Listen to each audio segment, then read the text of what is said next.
What's up, millionaires? It's your boy Millionaire E coming at you with a movie review. Now, the movie we're going to be talking about today is the Garfield movie. Now, before we get started, if you haven't seen the movie yet, spoiler alert. Now, if you have, you can continue. Now, if anybody hasn't known who Garfield is a character. He's an orange cat who comes from a comic called Garfield, as you can see here. He has his master John Arbuckle, and then also the dog Odie. And in their comics, it's kind of like funny things where Garfield's eating because Garfield has a large appetite. Like he loves lasagna and hates Mondays. But in this movie, I'll give you kind of a brief of what the movie is about. Basically, Garfield is telling his story, how he was, how the great Garfield came to be. And he tells a story about his father. Now, his father left him and kind of left out of his life. His father comes back, and Garfield gets into a kind of scheme with his father to steal a whole bunch of milk for this other cat. That's kind of the basis of the story. Now, I'm going to tell you some of the things that I liked about the movie, and then some of the things that I was kind of like, I don't know. So let's get into it. What I really liked about the movie is Chris Pratt played, Garfield well. I liked his voice. I really didn't have any problems with it.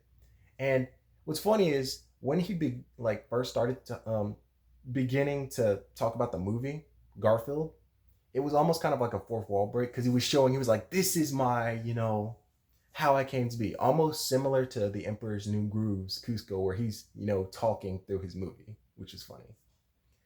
Now, also, the movie itself is just very, very funny. It does not take itself seriously, meaning it's a toon type of movie. Like, you're watching toon characters. Like, there's one time where a character gets smashed and they're flat and all that. So it's a funny movie. And like I tell you, one of the characters that I like, interestingly enough, is Odie.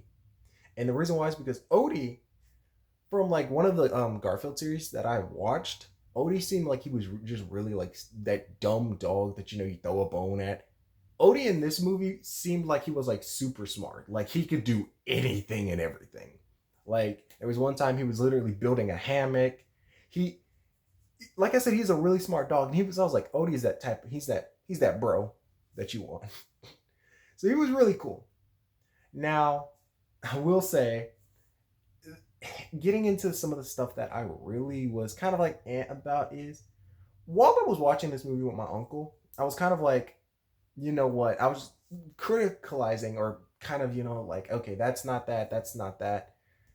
And then I was just like, you know what? This movie is just supposed to be taken like it doesn't take itself seriously, like I said, because there were some things that were just a little bit like, yo, okay, that doesn't make any sense. Like, for example, the character, Garfield in the movie, he does this stunt where he basically slingshots himself everywhere.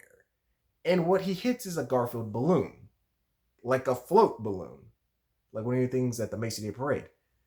But it's not stated that Garfield is famous in this universe.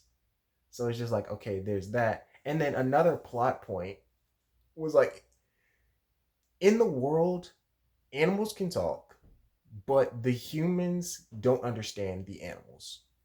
All they hear is more or less just, either barking or meowing. So what you're hearing is the perspective of the animals, and then you also hear the humans, but the humans don't understand the animals. And why I say this is because there's one scene where the antagonist basically is talking to, like, calls up a milk farm. And I'm not going to give you a lot of preference, but she calls up the milk farm and states that there's going to be a robbery. Now, on the other side, the security guards are like, yeah, all we're hearing is meow, meow, meow, meow, meow. This lady busts through the door and is like, you know what? Dogs are stupid, but cats are a little smarter. So she pulls out an animal translator, which goes, oh, yes, the milk dairy farm is going to be robbed. And I'm just like, okay, that's, that wasn't really, I'm like, why? Like, that's not stated, though. And like I said, the movie just takes itself. It doesn't, it's a nice story about, fatherhood. but it's more like, you know, it has that story in there, but it's like it's not really, if I were to say, a saturated type of movie. Like you watch the movie, it's got that nice plot. The plot's not, it's very, it seems kind of rushed a little bit, as I say. But other than that, like I said, I really liked the movie. It was funny. Now, if you want to see a movie that you know, you just want to have a laugh, I would say go watch this movie. This movie was very funny. If you want something that's like really, really, really deep, and you don't want a lot of laughs in it, I wouldn't go for this movie because this movie, like I said, it doesn't take itself seriously. But if y'all seen the movie, tell me what y'all thought about it. And if y'all haven't, check it out. And remember, like the video, share it with your fam. And if you're subscribed, click that bell icon to be notified for more videos. And I'll see you on the next video, y'all. Bye, y'all. Have a blessed day, millionaires. I'll see y'all later. Bye.